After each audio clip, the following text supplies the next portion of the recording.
The email arrived on a Tuesday morning.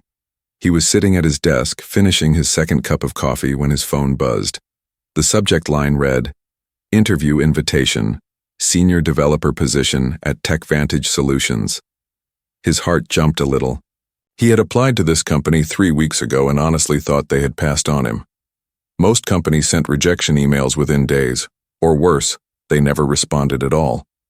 He opened the email and read it carefully. The hiring manager wrote that his resume had impressed the team. They loved his experience with cloud systems and his work on mobile applications. They wanted to meet him in person. The interview was scheduled for Thursday at 2 p.m. at their main office downtown. He would meet with 3 people, 2 recruiters from the HR department and 1 senior engineer from the development team. He sat back in his chair and smiled. This was exactly the kind of opportunity he had been waiting for. TechVantage Solutions was not a huge company like Google or Microsoft, but they were growing fast. They had created several popular apps that millions of people used every day. Working there would mean real responsibility, a chance to lead projects, and room to grow in his career. He had been working in software development for 7 years. After graduating from MIT with top grades, he had landed jobs at respected tech companies. He had built systems that handled millions of users. He had led small teams. He had spoken at conferences. His resume was solid, filled with real accomplishments and technical skills that any company would value. He knew he was good at what he did. For the next 2 days he prepared. He reviewed everything he could find about TechVantage Solutions. He studied their products, read their blog posts, and memorized the names of their leadership team. He practiced answering common interview questions in front of his bathroom mirror. He picked out his best suit, a navy blue one that his sister said made him look professional and confident. He printed 3 copies of his resume on nice paper, even though he knew they already had it. Thursday morning came quickly. He woke up early, too nervous to sleep past 6. He made breakfast but barely ate it. He checked his email 10 times to make sure the interview details had not changed. The office was downtown, about a 40-minute drive from his apartment. He decided to leave early, just in case traffic was bad or he had trouble finding parking. At 1 p.m. he was in his car wearing his suit and feeling ready. He had his portfolio bag with the printed resumes, a notebook, and 2 pens. His phone was fully charged. He had reviewed his notes one last time. As he drove, he listened to a podcast about leadership in tech companies, trying to get into the right mindset. Before he got on the highway, his mother called. She always seemed to know when something important was happening in his life. She asked about the interview and told him she was proud of him. They talked for about 10 minutes. When she said goodbye, he meant to end the call properly, but as he merged into traffic, he got distracted. He thought he had hung up, but he had actually just pressed the button that started recording a voice memo. His phone was now recording everything, sitting in his jacket pocket. He had no idea. The drive downtown went smoothly. Traffic was lighter than he expected. He found the building easily, a modern glass tower that reflected the afternoon sun. The TechVantage Solutions logo was displayed prominently in the lobby. He parked in a nearby garage and walked to the entrance, his shoes clicking on the pavement. His heart was beating fast, but it was a good kind of nervous energy. Inside the lobby, everything looked expensive and clean. The floors were polished marble. There were comfortable leather chairs and modern art on the walls. A security guard sat at a desk and asked him to sign in. He wrote his name, showed his driver's license, and received a visitor badge. The guard directed him to the elevators. TechVantage Solutions was on the 8th floor. When the elevator doors opened, he stepped into a bright reception area. A young woman sat behind a curved desk wearing a headset and typing on her computer. He approached and told her his name and that he was there for a 2 p.m. interview. She smiled, checked her screen, and asked him to take a seat in the waiting area. Someone would come get him in a few minutes. The waiting area had 6 chairs arranged around a glass coffee table. There were magazines about technology and business spread out on the table, but he was too nervous to read. He sat down in one of the chairs and took off his jacket because the office was warm. He hung the jacket on the back of the chair next to him.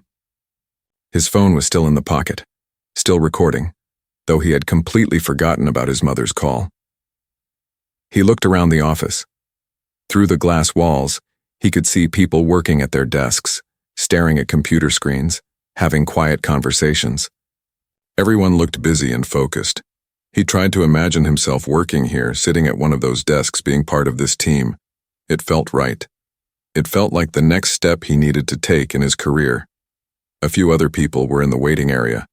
One man in casual clothes sat across from him, also waiting for something. A woman walked past carrying a stack of folders. Everything seemed normal and professional. He checked his watch. It was 1:55 p.m. 5 minutes until his interview. He took a deep breath and tried to calm his nerves. He did not know that in a conference room just 20 feet away, on the other side of a thin wall, two of the people who were about to interview him were having a conversation. He did not know that his phone, still recording in his jacket pocket, was capturing every word they said. He sat there peacefully, believing this was just another normal job interview, believing that he would be judged fairly on his skills and experience. In a few minutes, everything would change. In a few minutes, he would learn something about this company that would turn his life upside down. But right now, in this moment, he was just a qualified candidate, waiting for his chance to impress a potential employer. He straightened his tie and practiced his smile, ready to walk into that interview room and show them what he could do. At exactly 2 p.m., nobody came to get him. He waited, watching the receptionist answer phone calls and type emails. Other employees walked past, but none of them stopped to greet him. He checked his watch again. 2:03 p.m. He told himself that running a few minutes late was normal. People got stuck in meetings. Things came up. He should not worry. By 2:07 p.m., he started to feel a little awkward. The man who had been sitting across from him had been called back for his appointment. Now he was alone in the waiting area. He pulled out his phone to check if he had missed any messages. That was when he should have noticed the voice memo still recording, but he did not. He just glanced at his notifications, saw nothing important, and put the phone back in his jacket pocket. From somewhere nearby, he heard voices. Male voices talking and laughing. The sound was coming from a room adjacent to the waiting area. There was a wall between them, but it was not very thick. He could hear the voices clearly, though he could not make out the words yet. He assumed it was just employees having a casual conversation during their break. Then one of the voices got louder, and he heard his own name. His full name spoken in a mocking tone. His body went cold.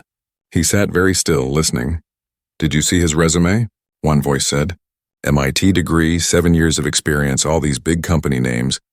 "Yeah, right. Probably a diversity hire at every single one of them." The other voice laughed.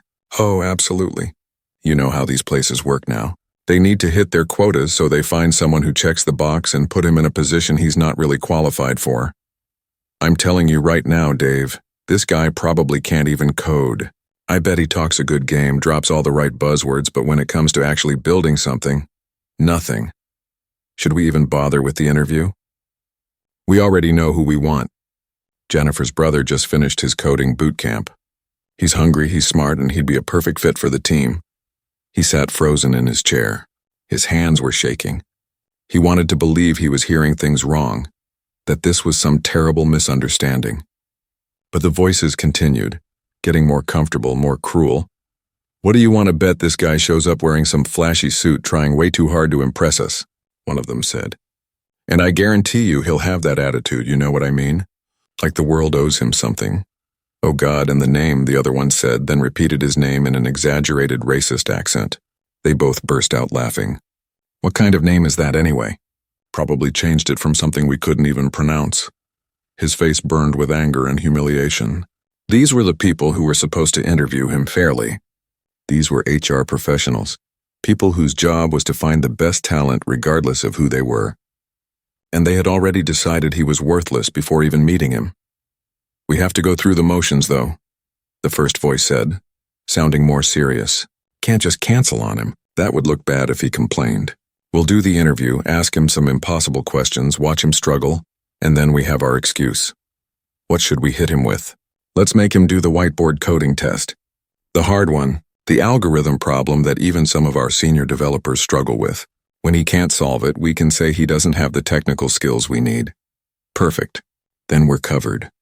We interviewed him, We gave him a fair shot. He just wasn't good enough. Simple as that. Exactly. Then we can hire Jennifer's brother without any issues. HR will approve it because we can show we interviewed other candidates. There was the sound of papers shuffling. How many more do we have today? One of them asked. Just him and one other. Some Asian girl. She's probably actually smart, you know how they are with computers. But we can't hire her either. Jennifer's brother is our guy. Agreed. All right, let me grab some water and we'll go get him. Make him wait a few extra minutes. Let him sweat a little. They both laughed again. He heard footsteps, a door opening and closing, and then silence. He sat there, his mind racing. His entire body felt numb. He had experienced racism before in his life. People crossing the street when they saw him coming. Security guards following him in stores. Teachers who assumed he was not smart. Police officers who pulled him over for no reason. But this felt different. This was not random strangers on the street. This was professionals in an office. People with power over his career. People who could affect his future. Part of him wanted to stand up and walk out immediately. He wanted to march into that conference room and confront them. He wanted to shout at the receptionist that her company was full of racists. But another part of him, the practical part, the part that had learned to survive in spaces where he was not always welcome, told him to stay calm, to think clearly. He looked down at his hands. They were still shaking. He took several deep breaths, trying to steady himself. He thought about his options. He could leave right now and never look back. He could go through with the interview and then report what he heard to someone higher up in the company. He could pretend nothing happened and just answer their questions professionally. Then something occurred to him. Evidence. If he ever wanted to do anything about this, he would need proof. Otherwise, it would be his word against theirs. Two white HR professionals against a black man claiming discrimination. He knew how that story usually ended. He picked up his phone, intending to start a recording. But when he unlocked it, he saw something that made his heart skip. There was a voice memo running. He looked at the timestamp. It had been recording for over 30 minutes. He stared at the screen, barely able to believe what he was seeing. The recording had captured everything. His mother's call, the sounds of him driving, him walking into the building, the elevator, the waiting area, and then the conversation from the conference room. Everything those two recruiters had said was on his phone. Every cruel word, every racist joke, every detail of their plan to reject him unfairly. His hands stopped shaking. The fear and humiliation he had felt moments ago transformed into something else. Clarity. Purpose. He had evidence. Real, undeniable evidence of discrimination. He quickly stopped the recording and saved it. He made a backup copy and sent it to his email just to be safe. Then he put his phone back in his jacket pocket and sat up straight in his chair. His mind was working fast now, thinking through everything. He could walk out. But if he did, they would just do this to the next candidate and the one after that. They would keep discriminating, keep making decisions based on racism instead of qualifications. Nothing would change, or he could stay. He could go through with this interview. He could answer their questions, solve their impossible problems, and show them exactly who they were dealing with. He could smile and be professional while knowing everything they had said. And then, when the time was right, he could make sure everyone knew the truth about TechVantage Solutions. The decision felt easy. He was going to stay. He was going to ace this interview. And then he was going to burn their careers to the ground. The receptionist's phone rang. She answered it, spoke quietly for a moment, then looked at him. "They're ready for you now," she said with a polite smile. "Conference room B, right down that hallway." He stood up, put on his jacket, and picked up his portfolio bag. His face showed nothing but calm confidence. Inside, his heart was pounding, but not from nervousness anymore. He walked down the hallway toward the conference room, ready for whatever came next. The conference room had glass walls and a long table with 8 chairs. 3 people were waiting inside. 2 men stood near the window, both in their 40s, wearing business casual clothes. He recognized their voices immediately. These were the recruiters who had been mocking him minutes ago. The third person was a woman, probably in her early 30s, sitting at the table with a laptop open in front of her. She looked up and smiled when he entered. "Hello, welcome," one of the recruiters said, extending his hand with a practiced smile. "Thanks so much for coming in today. I'm Dave Harrison, senior recruiter." His handshake was firm, his eye contact steady. He was good at pretending. The second recruiter also shook his hand. I'm Tom Chen, also from the recruiting team. Great to meet you. Tom's smile was even wider, even more fake if you knew what to look for. And now he did know. He saw every false gesture, every dishonest word. The woman stood up and came around the table. Hi, I'm Sarah Martinez. I'm a senior engineer here. I'll be asking you some technical questions today. Her handshake was genuine. Her smile seemed real. She did not know what the other two had said. She was not part of their plan. He shook each of their hands and thanked them for the opportunity. His voice was calm and professional. He sat down in the chair they offered, placed his portfolio bag on the floor, and folded his hands on the table. He looked confident and prepared. Inside, he was burning with controlled rage. Dave started the interview with basic questions. So, tell us a little about yourself. What made you interested in TechVantage Solutions? He asked it like he cared about the answer. He had prepared for this question. He talked about his background, his education at MIT, his passion for building systems that millions of people could use. He mentioned specific TechVantage products he admired and explained why he thought his skills would be valuable to their team. He spoke clearly and confidently, making eye contact with all three interviewers. Sarah nodded along, seeming impressed. Dave and Tom maintained their fake smiles. That's great, Tom said when he finished. Your resume is certainly impressive. Lots of big names there. Tell us about your role at your current company. There it was. The subtle dig. Lots of big names there, said with just enough doubt in his voice. He caught it, but he did not react. Instead, he launched into a detailed explanation of his current position. He talked about the specific systems he had built, the problems he had solved, the teams he had led.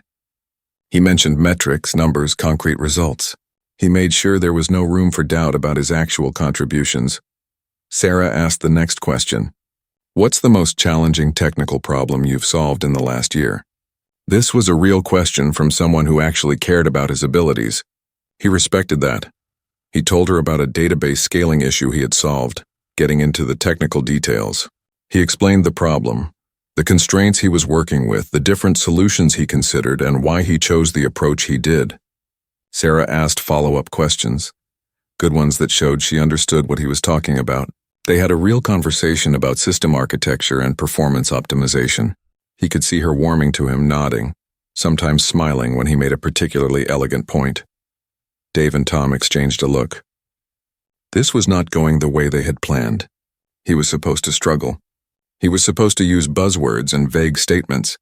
Instead, he was demonstrating clear expertise. They needed to change tactics. That's all very interesting, Dave interrupted, his smile getting tighter. But we have a practical exercise we'd like you to do. Sarah, why don't you set up the whiteboard? Here it came. The impossible test they had discussed. The one designed to make him fail. Sarah looked a little surprised. Oh, are we doing that one? I thought we were saving that for later in the process. No, let's do it now, Tom said quickly. We want to see how candidates think on their feet. It's important for this role. Sarah shrugged and pulled out a marker. She wrote a complex algorithm problem on the whiteboard. It was about optimizing search patterns in a large data set with specific constraints. It was the kind of problem that required knowledge of advanced data structures and algorithm design. It was genuinely difficult. Take your time, Dave said, sitting back in his chair with his arms crossed. Let us know when you've solved it. His tone suggested he did not expect that to happen. He stood up and walked to the whiteboard. He read the problem carefully. It was hard, but not impossible. He had encountered similar problems before. He had studied these concepts deeply at MIT and had used them in real-world situations. He picked up the marker and started writing. He began by explaining his thought process out loud, a technique he had learned from years of technical interviews. The first thing I notice is that we're dealing with a time-space trade-off here. We could optimize for speed using a hash map approach, but that would increase memory usage. Alternatively, we could use a binary search tree variant that would give us better space complexity, but slightly slower lookup times. Sarah leaned forward, interested. Dave and Tom tried to look casual, but he could see the tension in their faces. He drew diagrams on the whiteboard, showing different data structures. He walked through the math, calculating time complexity for different operations. He identified edge cases and explained how to handle them. His handwriting was neat, his diagrams clear. He talked through each decision point, explaining why he was choosing one approach over another. After about 15 minutes, he stepped back from the whiteboard. So this is the solution I would recommend. It gives us O log n lookup time and ON space complexity, which should be optimal given the constraints in the problem. He turned to face them. Would you like me to explain any part of it in more detail? Sarah was beaming. That was excellent. Really solid reasoning. I especially liked how you considered the trade-offs before committing to an approach. Dave cleared his throat. Well, there are other ways to solve it. Sure, he agreed easily. But this is the most efficient given the specific constraints you outlined. If the constraints were different, I'd recommend a different approach. Tom tried another angle. In your experience, have you actually implemented something like this in production? Yes, actually, he said, sitting back down. At my previous company, we had a similar challenge with our search functionality. I led the team that redesigned the system. We reduced search times by 65% and cut server costs by 40%. It's still running today, handling about 3 million searches per day. The room went quiet. There was nothing they could say to that. He had not just solved their impossible problem. He had destroyed it.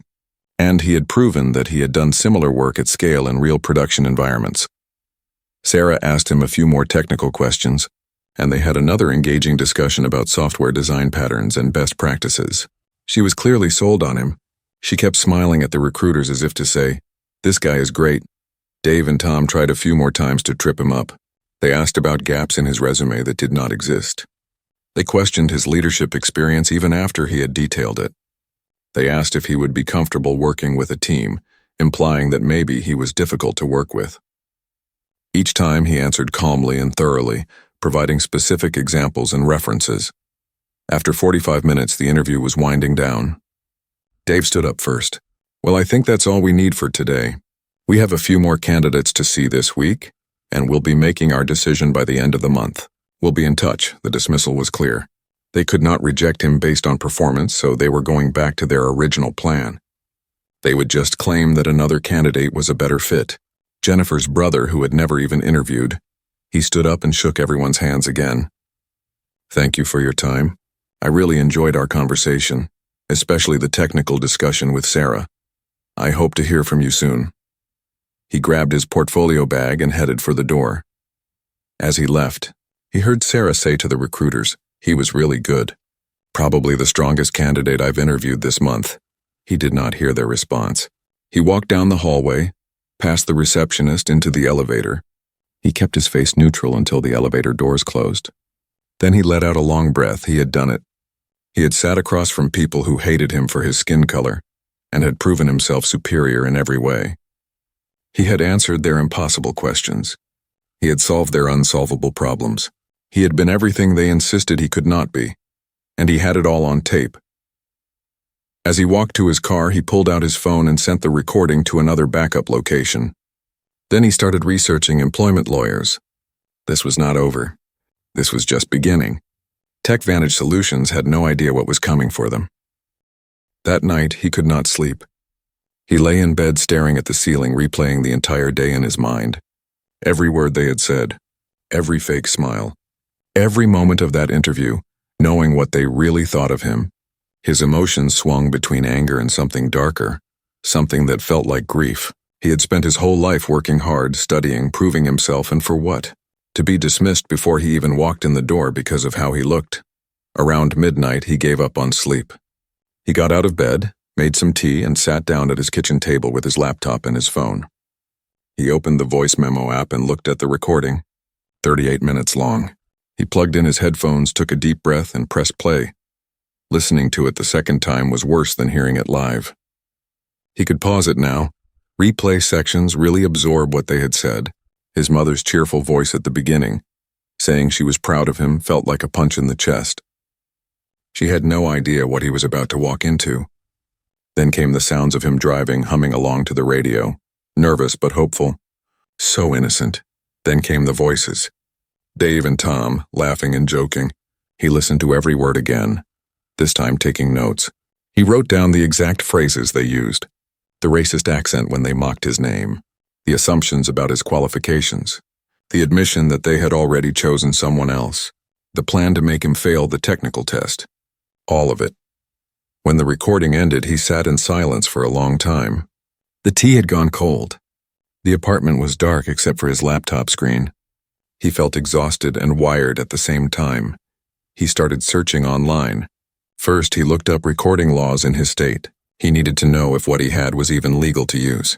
After reading through several legal websites, he felt relieved. His state was a one-party consent state, which meant that as long as one person in the conversation knew it was being recorded, it was legal. He had accidentally recorded himself, which counted. The fact that he had also captured other people's conversation was legal, because he was present in the area where the conversation took place, even if they did not know he could hear them. But he was not a lawyer. He needed real legal advice. He searched for employment discrimination attorneys in his city. He found several law firms that specialized in these cases. He read reviews, looked at their case histories, and made a list of the 3 most experienced ones. At 2 a.m, he sent emails to all 3 firms. He kept the message simple. He explained that he had evidence of racial discrimination during a job interview and wanted to know his legal options. He included his phone number and said he was available to meet as soon as possible. Then he did something else. He started researching TechVantage Solutions more deeply. He looked up their hiring statistics. According to their own diversity reports published on their website, their technical workforce was 92% white or Asian, with only 3% black employees. Their leadership team had 0 black people. For a tech company in a diverse city, those numbers were striking. He found their social media accounts. Their posts were full of statements about inclusion and equality. They had celebrated Black History Month with inspiring quotes. They had posted about their commitment to diverse hiring. The hypocrisy was stunning. He checked websites where employees review their companies. TechVantage Solutions had mostly positive reviews, but when he filtered for reviews from employees of color, a different picture emerged. Several people mentioned feeling isolated. One person said they left because of the boys' club culture in management. Another mentioned that qualified candidates of color seemed to get rejected for unclear reasons, while less qualified white candidates got hired. The patterns were there if you knew where to look. By morning, he had barely slept 2 hours. He showered, made breakfast, and tried to act normal even though nothing felt normal anymore. He went to his current job and sat at his desk, but he could barely focus on his work. His mind kept drifting back to the recording, to the interview, to what he should do next. Around 10 o'clock, his phone rang. Unknown number. He stepped outside to take it. "Hello, this is regarding the email you sent last night about employment discrimination," a woman's voice said. "My name is Patricia Wong. I'm a partner at Wong & Associates. Do you have time to talk?" He found a quiet spot in the parking lot. "Yes, absolutely. Thank you for calling back so quickly." They talked for 20 minutes. He explained everything that had happened. The accidental recording, what the recruiters had said, how the interview went. Patricia listened carefully, asking specific questions. When was the interview? What exactly did they say? Did he tell anyone about the recording? Had he posted about it online? Had he contacted the company yet? "I need to hear the recording," she said finally. "Can you come to my office this afternoon? Say 3 o'clock? He took the afternoon off from work and drove to her office. Wong & Associates was in a professional building downtown, not far from where TechVantage Solutions was located. Patricia met him in a conference room. She was in her 50s, sharp-eyed and serious, with 25 years of experience in employment law according to her website. He played the recording for her. She listened without interrupting, taking notes on a legal pad. When it ended, she sat back in her chair. "This is solid evidence," she said. "Very solid. They explicitly stated that they planned to discriminate against you based on race. They admitted to having a pre-selected candidate and going through the motions of your interview, just for appearance. They used racist language and made racist assumptions about your qualifications. In my 25 years of practice, I've rarely seen discrimination this clearly documented." He felt a wave of validation. "So I have a case?" "You absolutely have a case," Patricia said. "The question is what you want to do with it. You have several options. First, you could file a complaint with the EEOC, the Equal Employment Opportunity Commission. They investigate workplace discrimination. Second, you could contact the company directly and give them a chance to address it internally. Third, you could pursue a lawsuit. Or you could do some combination of all 3. What would you recommend?" Patricia thought for a moment. "Here's what I think. This is not just about you. If these recruiters behaved this way with you, they've almost certainly done it to other candidates. This is a pattern, a cultural problem. If you really want to create change, we need to think bigger than just your individual case. Bigger how? We file an EOC complaint which starts an official investigation. Simultaneously, we contact TechVantage Solutions corporate leadership directly, inform them of what happened, and give them a short window to respond. We make it clear that you have evidence and that you're prepared to take further action if they don't take this seriously. Then we start looking for other victims. We put out careful feelers. See if other candidates or employees have experienced similar discrimination. If we find them, and I suspect we will, we build toward a class action lawsuit. His heart was racing. That sounds serious. It is serious. These cases take time, often a year or more. They're stressful. Your name will be public. The company will probably fight hard. They have money and lawyers, but you have something powerful too. You have the truth and you have evidence. And if we do this right, we can force real change at this company. He thought about walking away. He could find another job easily enough. He had the skills and the resume. But Patricia was right. This was not just about him. How many other qualified people had Dave and Tom rejected for racist reasons? How many careers had they damaged? How many talented people had been denied opportunities because of the color of their skin? Let's do it, he said. All of it. I want to file the complaint, contact the company, and find other victims. I want them to answer for this. Patricia smiled. Good, I was hoping you'd say that. Now let's talk about the specifics. They spent the next 2 hours going through everything. Patricia explained the legal process in detail. The EOC complaint would take a few weeks to prepare properly. They would need written statements, copies of all correspondence with TechVantage, documentation of his qualifications, and, of course, the recording. The EOC would then investigate, which could take months. Meanwhile, Patricia would draft a letter to TechVantage's CEO and legal department. The letter would be professional but firm. It would outline what happened, mention that there was recorded evidence, and request a meeting to discuss how the company planned to address the situation.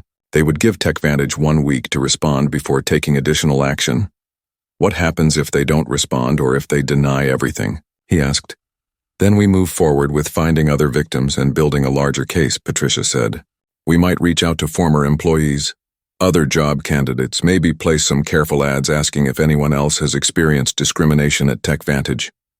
We document everything we find, and then we file a lawsuit, possibly a class action if we have enough plaintiffs. And if they do respond, if they take it seriously, then we negotiate. Maybe they fire the recruiters. Maybe they change their policies. Maybe they offer a settlement. It depends on how serious they are about fixing the problem versus just protecting themselves. Before he left the office, Patricia gave him clear instructions. The letter arrived at TechVantage Solutions on a Monday morning. Patricia had sent it via certified mail to both the CEO and the head of legal, so there would be proof they received it. The envelope was marked Urgent Legal Matter in red letters. Michael Bradford, the CEO of TechVantage Solutions, was in his corner office reviewing quarterly earnings when his assistant brought in the envelope. He was 53 years old, had founded the company 12 years ago, and was proud of what he had built. TechVantage was profitable, growing, and respected in the industry. He opened the envelope expecting routine legal correspondence, maybe a contract review or a vendor dispute. What he read made him go pale. The letter was 3 pages long, written in careful legal language. It outlined the interview that had taken place 3 weeks earlier. It described in general terms what the candidate had overheard the recruiter saying. It stated that there was recorded audio evidence of racial discrimination and that this evidence would be provided to the appropriate authorities if the matter was not resolved. The letter did not make specific demands yet. Instead, it requested a meeting within 7 days to discuss the situation. It mentioned that an EOC complaint was being prepared and that the candidate's legal team was investigating whether this was part of a broader pattern of discrimination at the company. Michael read it 3 times. Then he called his head of legal, Robert Chen, and told him to come to his office immediately. Robert arrived within minutes. He was a careful man, someone who had steered the company through various legal challenges over the years. He read the letter silently, his expression growing more serious with each paragraph. "This is bad," Robert said finally. How bad? If they actually have a recording of our recruiters saying what this letter implies, very bad. Racial discrimination in hiring is a serious violation of federal law. If the EEOC investigates and finds merit in the complaint, we could face significant penalties. If this becomes a lawsuit, we're looking at potential damages, legal fees, and massive reputational harm. Do we know who these recruiters are? Can we figure out which interview this was? Robert pulled out his phone and called HR. Within minutes, they had narrowed it down. There had been only 3 interviews scheduled in the relevant time frame that matched the description. They pulled the names of the candidates and cross-referenced them with the recruiting teams involved. Dave Harrison and Tom Chen, Robert said, looking at his notes. They conducted an interview with a candidate for the senior developer position on the 8th floor 3 weeks ago. Michael felt sick. Dave and Tom were both experienced recruiters who had been with the company for years. Dave was actually well-liked, often invited to company social events. Tom seemed quiet and professional. Neither of them seemed like the type to say openly racist things, but Michael had been in business long enough to know that people often showed very different faces in different situations. Bring them both into my office, Michael said, right now, and have HR pull all their hiring records from the past 2 years. 20 minutes later, Dave and Tom sat across from Michael and Robert. Neither of them had been told why they were summoned. They looked nervous but not panicked. Michael did not waste time. 3 weeks ago, you interviewed a candidate for a senior developer position. Do you remember that interview? Dave and Tom exchanged glances. We've done a lot of interviews, Dave said. Can you be more specific? Michael slid the letter across the desk. Read this, they read it. Michael watched their faces carefully. He saw the exact moment they understood. Tom's face went red. Dave's went white. Their hands trembled slightly, holding the pages. This is not what it sounds like, Dave started. Stop, Robert said firmly. Before either of you says anything else, I need to explain something. This is now a legal matter. There are allegations of serious misconduct. Anything you say right now could be used in legal proceedings. You have the right to have your own attorney present before answering any questions. Tom looked like he might be sick. Dave's jaw was clenched tight. Did you or did you not make statements about this candidate based on his race during or around the time of his interview? Michael asked. His voice was cold, the silence stretched out. Finally, Dave spoke. We were joking around. We didn't mean anything by it. We were just blowing off steam. People say stuff in private all the time. That's not a denial, Robert pointed out. It was taken out of context, Tom tried. We gave him a fair interview. We asked him the same questions we ask everyone. According to this letter, there's a recording, Michael said. A recording of you making racist statements and planning to discriminate against this candidate. Is that recording going to prove this letter wrong, or is it going to prove it right? Neither of them answered. Michael stood up. You're both suspended, effective immediately. With pay for now. You will not contact the candidate. You will not discuss this case with anyone except your own attorneys. You will not delete any emails, messages, or documents related to your work here. HR will escort you to collect your personal belongings and then you will leave the premises. Do you understand? They both nodded, looking stunned. After they left, Michael and Robert sat in silence for a moment. We need to investigate this thoroughly, Robert said. Before we respond to this letter, we need to know exactly what we're dealing with. Agreed. Get HR to pull everything. Every candidate Dave and Tom have reviewed in the past 5 years. Every hire, every rejection. Look for patterns, and get someone to interview the rest of the recruiting team, find out if anyone else witnessed or heard anything inappropriate. Over the next 6 days, TechVantage Solutions conducted a frantic internal investigation. What they found was worse than Michael had imagined. Dave and Tom had been the primary recruiters for technical positions for the past 4 years. During that time, they had reviewed thousands of applications and conducted hundreds of interviews. When the data was analyzed, clear patterns emerged. Candidates with stereotypically black names were rejected at significantly higher rates than equally qualified candidates with white-sounding names. The reasons listed for rejection were often vague. Not a culture fit, communication concerns, lack of leadership presence. When HR looked at the actual qualifications, many of the rejected candidates were objectively more qualified than the white candidates who were hired instead. 2 employees came forward during the investigation. One was Sarah Martinez, the engineer who had been in the interview. She said she had noticed that Dave and Tom seemed to reject strong candidates of color for unclear reasons, but she had never heard them say anything explicitly racist, so she had not reported it. She felt guilty now that she had not spoken up. The other was a junior HR employee who said she had once overheard Tom making a joke about a candidate's ethnic name. But when she mentioned it to her supervisor, she was told not to make waves about casual comments. The emails were damning. While Dave and Tom had been careful not to write anything explicitly racist, there were hundreds of messages between them using code words. Culture fit clearly meant white. Communication style meant they did not like how someone sounded. Team dynamics meant they wanted to maintain the current racial makeup of the team. Robert compiled everything into a report and presented it to Michael on Sunday evening, one day before the deadline to respond to the letter. "This is a systemic problem," Robert said bluntly. "It's not just Dave and Tom. They were the main actors, but they operated in an environment where nobody stopped them. We have supervisors who ignored warning signs. We have a hiring process with no real oversight. We have diversity numbers that should have raised red flags years ago." Michael felt the weight of it all. He had built this company from nothing. He had always thought of himself as a good person, fair and open-minded. But under his leadership, this had been happening. Talented people had been rejected because of their race.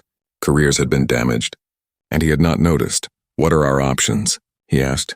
"Legally, we can try to fight this. Claim the recording is inadmissible or taken out of context. Argue that one incident doesn't prove a pattern. Drag it out in court for years. But Michael, I don't think we'd win. The evidence is strong, and if this goes public, if the media gets hold of this story, it will destroy the company's reputation. We'll lose clients, we'll lose talented employees, our stock price will tank. Or we take accountability. We fire Dave and Tom. We settle with this candidate. We commit to real, substantial changes in our hiring practices. We bring in outside consultants to audit and overhaul our entire recruiting system. We create real oversight and accountability. It will be expensive and it will be painful, but it's the right thing to do, and it might save the company in the long run." Michael thought about his options all night. By morning, he had made his decision. He called Patricia Wong's office first thing Monday morning. "This is Michael Bradford, CEO of TechVantage Solutions.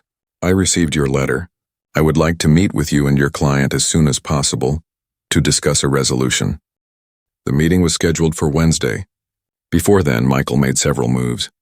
He fired Dave Harrison and Tom Chen for cause with no severance. He asked for his head of HR's resignation.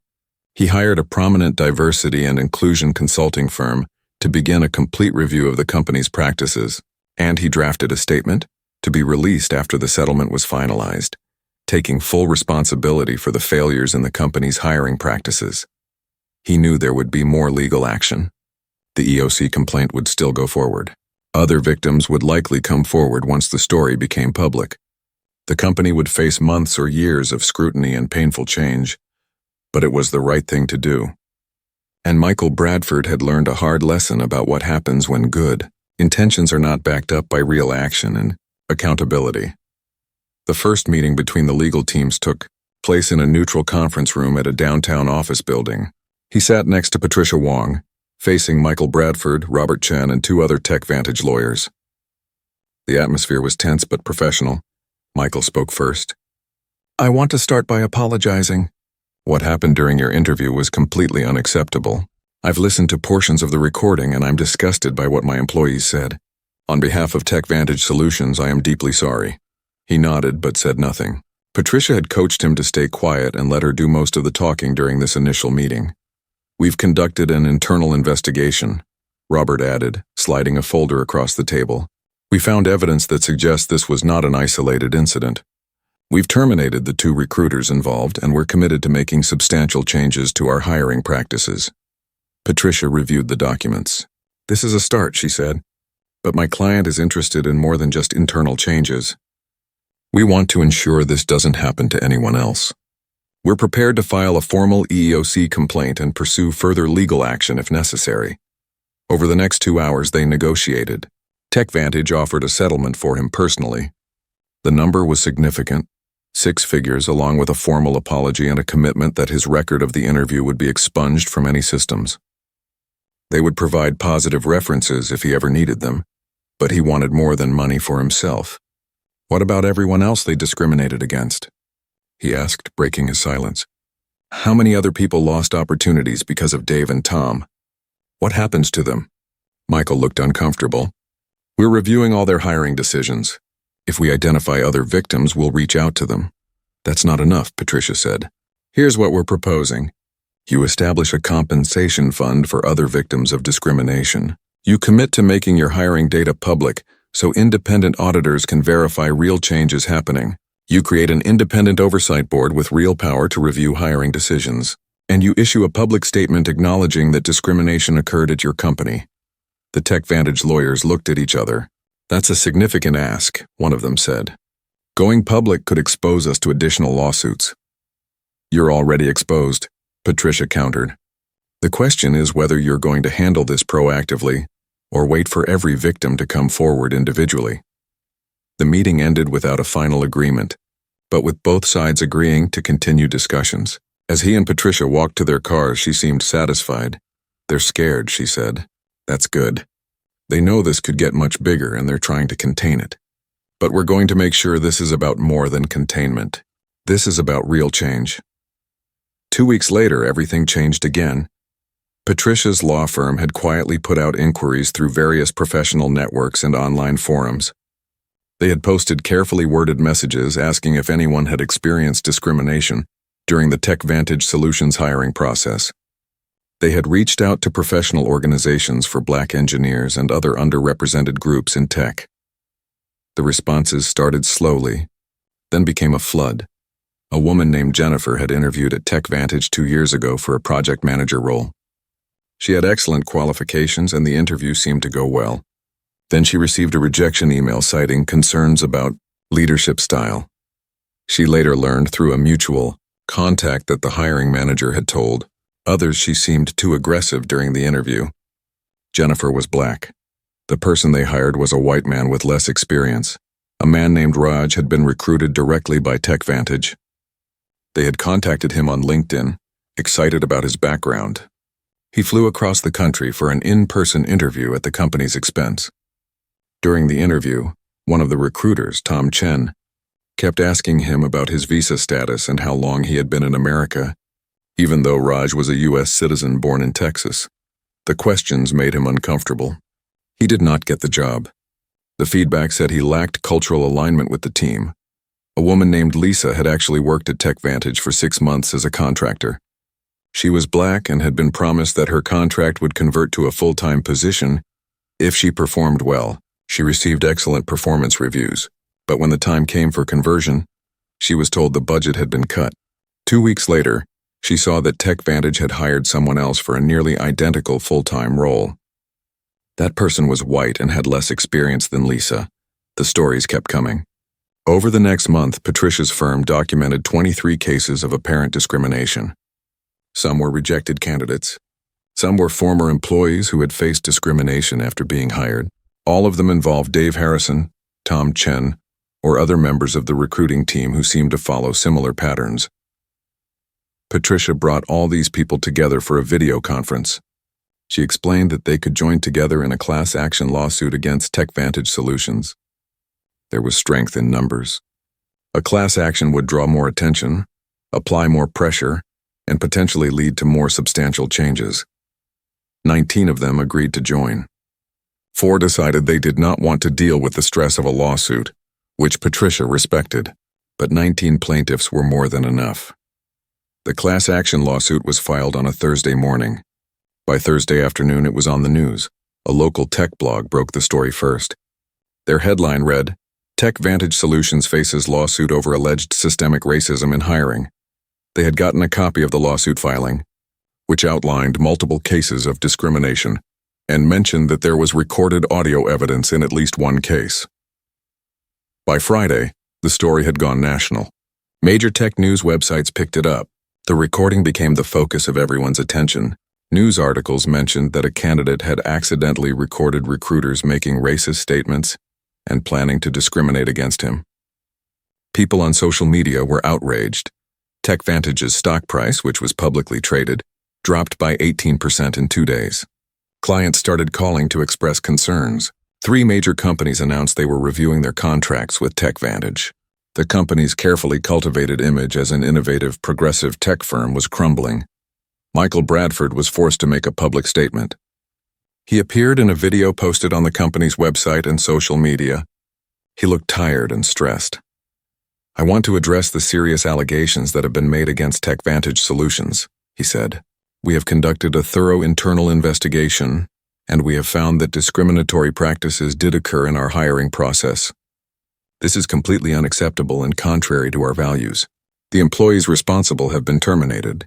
We are committed to making comprehensive changes to ensure this never happens again. We are cooperating fully with the legal process, and we will work to make things right with everyone who was harmed."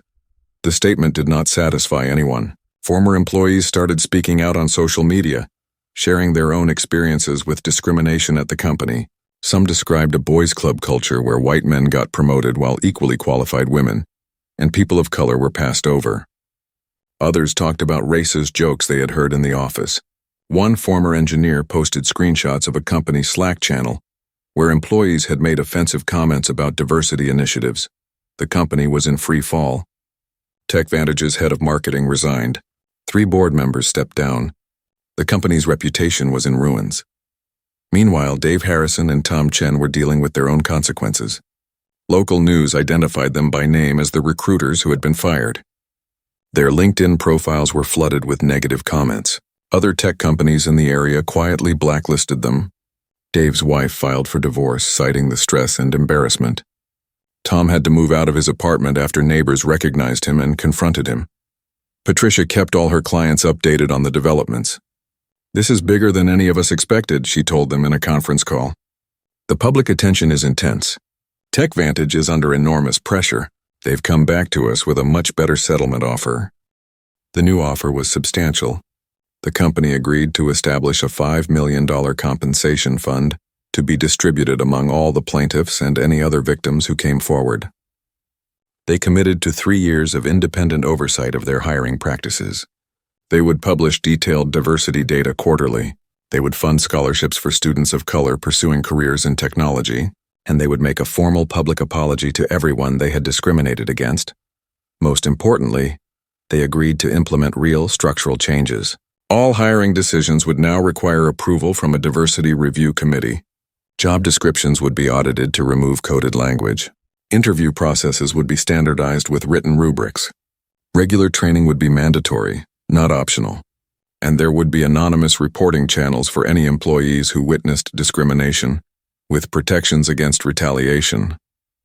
The plaintiffs voted on whether to accept the settlement. It was not unanimous. Some wanted to push for more money. Some wanted to see Dave and Tom face criminal charges, though Patricia explained that employment discrimination was typically a civil matter, not criminal. Some just wanted the whole thing to be over. In the end, 17 of the 19 voted to accept. The settlement was finalized on a cold morning in February, 8 months after that fateful interview. He received his portion of the settlement. After legal fees, it came to just over $300,000. It was life-changing money, but it felt strange. No amount of money could undo the humiliation he had felt, or the careers damaged by years of discrimination. But he knew the real victory was not the money. The real victory was that TechVantage Solutions would never be able to hide their discriminatory practices again. The real victory was that hundreds of employees and future candidates would benefit from the new oversight and accountability. The real victory was that Dave and Tom would never hurt anyone else in the tech industry. And the real victory was that 19 people who had been told they were not good enough, not the right fit, not what the company was looking for, had been vindicated. They were good enough. They always had been. It was the system that was broken, not them. 8 months after that interview, he stood in Patricia Wong's conference room surrounded by the other plaintiffs. They had gathered to sign the final settlement papers and to meet each other in person for the first time. Some had flown in from other states. Others lived locally. They ranged in age from mid-20s to late 50s. They came from different backgrounds and had different stories, but they shared a common experience. They had all been judged unfairly because of how they looked. Jennifer, the project manager who had been called too aggressive, brought cupcakes. Raj, who had been questioned about his citizenship despite being born in Texas, made everyone laugh with his dry sense of humor. Lisa, the contractor who had been passed over for full-time employment, was quiet, but seemed relieved that it was finally over. They signed the papers one by one. Each signature felt like closing a chapter. When his turn came, he held the pen for a moment before signing. He thought about how different his life would have been if his phone had not accidentally recorded that conversation. He would have been rejected, never knowing the real reason. He would have doubted himself, wondered what he had done wrong, maybe even questioned whether he was really as qualified as he thought. But because of a simple accident, because of a voice memo he had not meant to record, everything had changed. Not just for him, but for all these people in this room and for countless others who would apply to TechVantage solutions in the future. The settlement was not just about money. The agreement included pages and pages of required changes. TechVantage had to implement new hiring practices designed by independent diversity experts. Every job posting would be reviewed to ensure inclusive language. Every interview panel would include at least one person trained in recognizing unconscious bias. Every hiring decision would be documented with clear, objective justifications. Any candidate who was rejected could request feedback with specific reasons, not vague statements about culture fit. The company also had to establish an external oversight board with real power. This board would review hiring data quarterly, interview employees confidentially, and issue public reports on the company's progress. If the board found evidence of continued discrimination, TechVantage would face significant financial penalties. For 3 years, TechVantage would publish detailed diversity statistics. Not just broad percentages, but specific information about who applied, who got interviews, who got hired, who got promoted, and who left the company. This transparency would make it impossible to hide discriminatory patterns. The $5 million compensation fund was divided based on a formula that Patricia's firm had developed. Those who had been rejected from jobs received compensation based on the salary they would have earned. Those who had been employees and faced discrimination received compensation based on the promotions or raises they should have gotten. Additional amounts were added for emotional distress and the violation of their civil rights. After legal fees and expenses, his share came to $320,000. For some of the plaintiffs, the amounts were smaller because they had applied for junior positions or had less documentation of harm. For others, especially Lisa, who had worked there for months and could prove she should have been promoted, the amounts were larger. But everyone agreed that the money was not the main point. The main point was accountability and change. 3 months after the settlement was finalized, he used part of his money to start a nonprofit organization. He called it Clear Evidence Initiative. The mission was to help job seekers document their experiences and report discrimination. The organization provided resources on legal rights, connected people with employment attorneys, and collected data on discriminatory hiring practices across the tech industry. He was not a lawyer or a professional activist. He was still a software engineer. But this had become personal for him. He wanted to make sure that what happened to him and the other plaintiffs would not happen to others, or at least that when it did happen, people would know they had options and support. The nonprofit started small. He ran it part-time while working at a new job. He had been recruited by a different tech company right after the lawsuit became public. Several companies had actually reached out to him, impressed by his qualifications and probably also wanting to show they supported his cause. He chose a company with strong diversity metrics and a genuine commitment to inclusion. Clear Evidence Initiative created a simple app where people could document their job search experiences. If something seemed discriminatory, the app guided them through recording the details, knowing their rights, and deciding whether to take action. The app also collected anonymous data that helped identify companies with patterns of discrimination. Within 6 months, the app had been downloaded 10,000 times. People were using it to document everything from biased interview questions to discriminatory rejection reasons. Some of that data led to new lawsuits. Some led to EOC complaints. Some just helped people understand they were not alone. Meanwhile, TechVantage Solutions was going through painful but necessary changes. The new oversight board was tough. Their first quarterly report gave the company a failing grade on several metrics. The board found that while official policies had changed, the culture was slow to follow. Some hiring managers were still finding ways to work around the new rules. The board issued public recommendations that embarrassed the company. but forced them to do better. Michael Bradford, the CEO, had to make difficult decisions. He fired 3 more managers who were caught making biased comments. He restructured the entire HR department. He brought in a new chief diversity officer with real authority and a direct line to the board of directors. He attended diversity training himself and required all executives to do the same. It was expensive and uncomfortable. The company's profits took a hit. Some longtime employees quit because they did not like the changes, but slowly things began to improve. The percentage of underrepresented minorities in new hires increased from 8% to 24% in 1 year.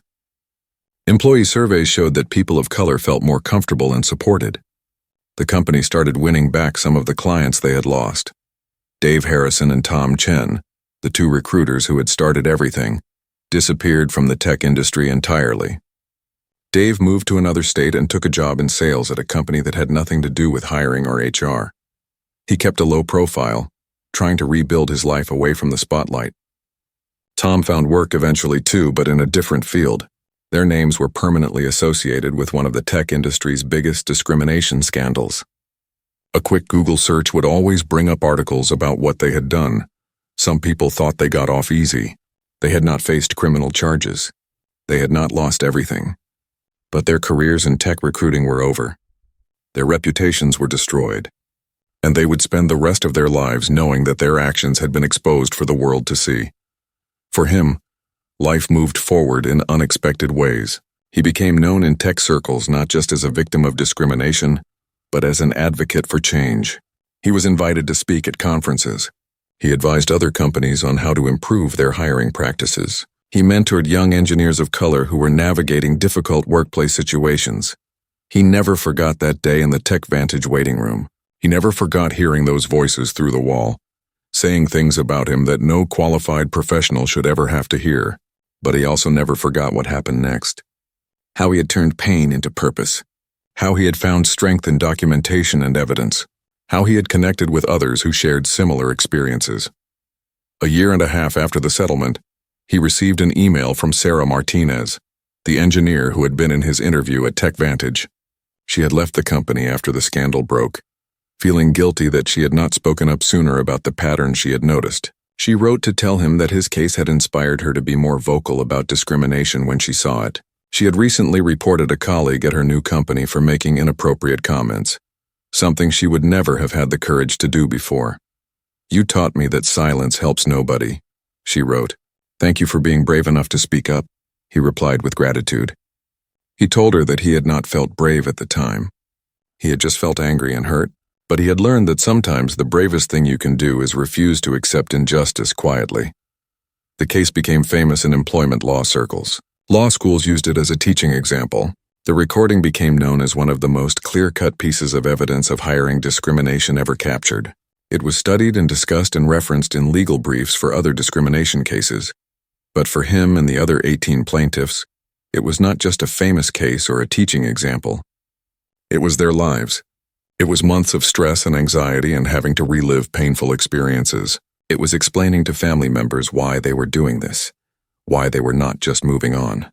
It was facing criticism from people who thought they were just looking for money or playing the race card. They did it anyway.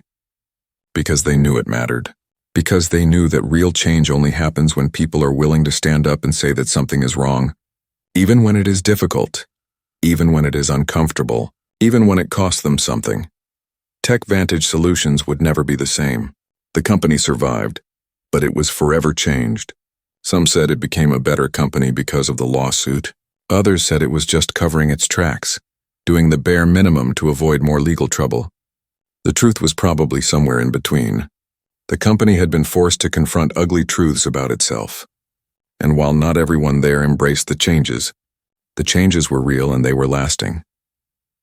2 years after the settlement, on the anniversary of that interview, he stood in his apartment looking at the lawsuit documents and settlement papers he kept in a file. He thought about everything that had happened. The accidental recording, the shock of hearing what those recruiters really thought of him, the decision to take legal action, the stress of the lawsuit, the victory of the settlement, the work he was doing now to help others. It had been the hardest 2 years of his life, but he did not regret any of it. He had learned that justice is not automatic. It requires people willing to fight for it. He had learned that evidence matters, documentation matters, and that speaking up matters even when you are afraid. He had learned that individual courage can lead to systemic change. And he had learned that an accidental recording, a piece of technology that he had not even meant to activate, could become the key to holding powerful people accountable and creating a better, fairer world for everyone who came after. He closed the file and put it back on the shelf. Tomorrow he had a meeting with a job seeker who had experienced discrimination and needed advice. Next week he was speaking at a university about his experience. The work continued. The fight for fairness continued. But tonight he allowed himself to feel something he had not felt in a long time. He felt proud. Proud of himself for not walking away. Proud of the other plaintiffs who had joined him. Proud of the changes they had forced into existence. Proud that when given the chance to stay silent or speak up, he had chosen to speak. And somewhere out there, maybe someone else was facing discrimination right now. Maybe they felt alone and powerless. Maybe they thought nothing would ever change. But because of what he and the others had done, there were now systems in place to help them. There were examples to follow. There was proof that standing up against injustice, even when it seemed impossible, could actually work. That was his legacy. That was what made everything worthwhile. Not the money, not the attention, not the satisfaction of seeing the people who hurt him face consequences. It was knowing that the world was a little bit fairer because he had refused to accept discrimination quietly. And that, he thought as he turned off the lights and headed to bed, was more valuable than any settlement check could ever be.